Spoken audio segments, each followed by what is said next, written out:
Holy moly, I'm skinny. Look at my freaking neck.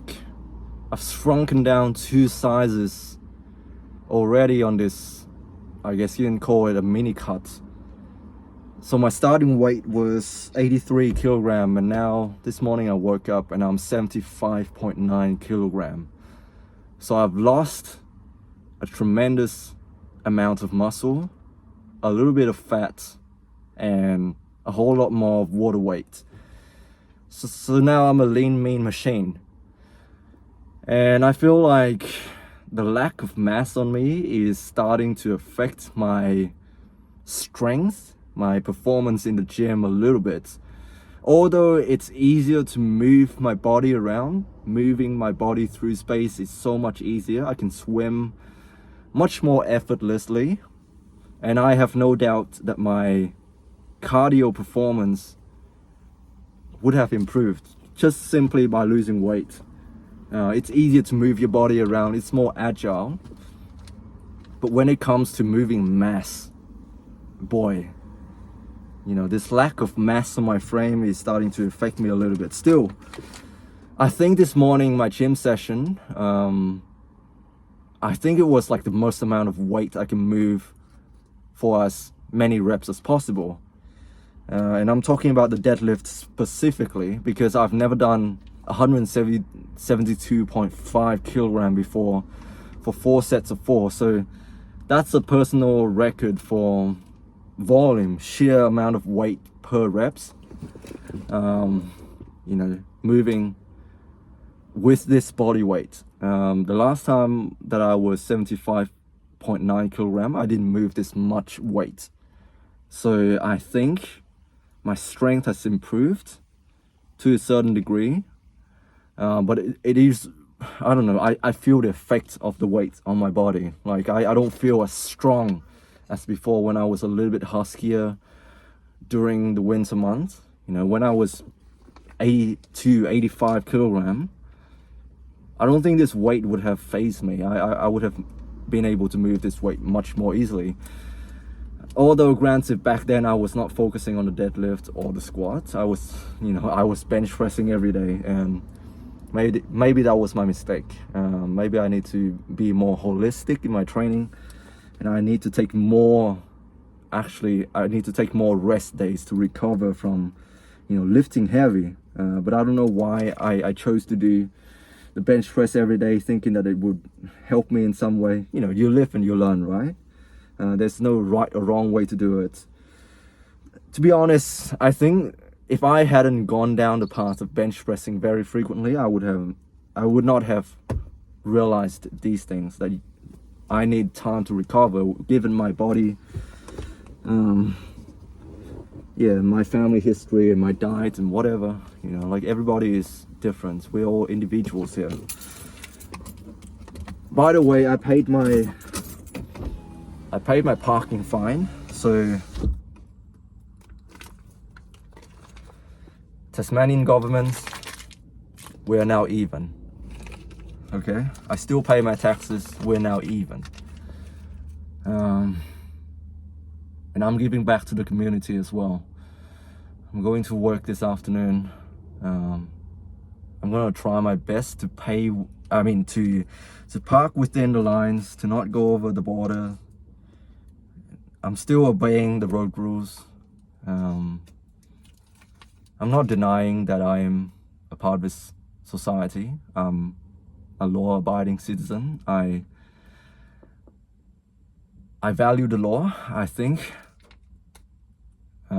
there should be laws being put into place to maintain social cohesion, eliminate antisocial behavior, and progress society forward. I really think that we need the law.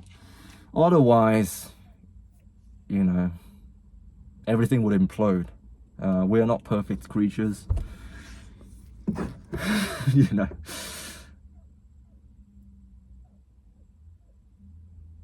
I'm just thinking about wars again. Like I don't know why, but talking about the government, talking about laws, my mind drifts towards war and conflicts out there in the world. I think war is the greatest equalizer, as in, you know, when you look at people on an individual level, right? Me and you, we have our differences. I talked about this within training as well, within strength training, within sports. We all have our unique differences, unfair advantages, unfair disadvantages. If you like to look at it that way, we all have our unfair pros and cons. You know, a person like me, skinny, short, I can fit into tiny tunnels. You know, if you put me back in the Vietnam War era, I would have been an excellent digger. You know, the tunnels, the Viet Cong, you know, they made the tunnels. Big Americans can't fit in the tunnels. They're not used to the tropical rainforests, our jungles and stuff like that. You know, it's we have our unique advantages. We're skinny, we don't eat a lot, we don't expend a lot of energy. I mean, we thrive in a war-torn, famine country. We don't need a lot of food. Given our basal metabolic rate is lower, we can survive famines for you know, much longer periods. And that's why our body's got to store fat in certain areas. You know, like when we do get to eat food, we store fat more easily. And I'm talking in gross generalization here. So we have our advantages there, but now you put us in a bodybuilding stage, in a powerlifting environment. I have no doubt that our people have good leverages, and, you know, shorter, they can lift heavier weight with better leverages and stuff like that. But talking about absolute weight, the amount of sheer load being lifted, we're not the top. We need more mass for that. And so it tends to favor, you know, the European, African, West African body types, bigger, more muscle, fast twitch fibers. They're stronger, have no doubt about it. We have our disadvantages. And I think war is the greatest equalizers, because we don't look at people on an individual level. We look at people on a macro scale. When you even the playing field, when everybody is given weapons to shoot at each other, when everybody is given nuclear weapons, if your team, if your country attack this country, you know, they're gonna use the same rules. They're gonna shoot back. And without the law, without something that governs us all, without God, we would implode.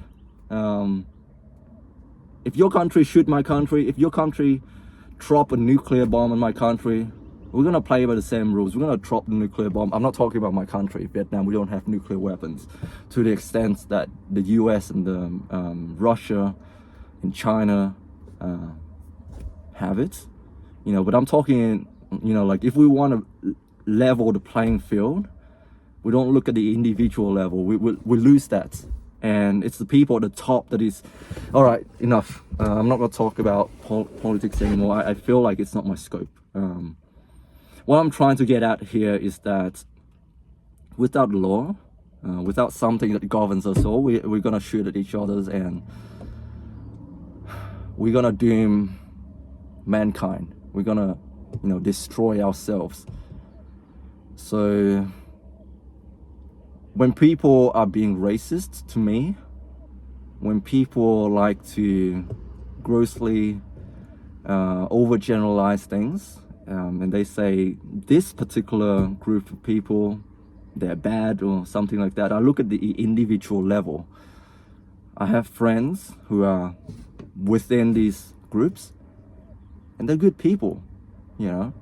I can see the way they think, maybe influenced by the society that they grew up in, but on an individual level, I tend to get along well with pretty much everybody. And I think war is stupid in that sense. Yeah. Anyways, I'm gonna go home now, have some food, go to work, and stay strong, God bless, and I'll speak to you later.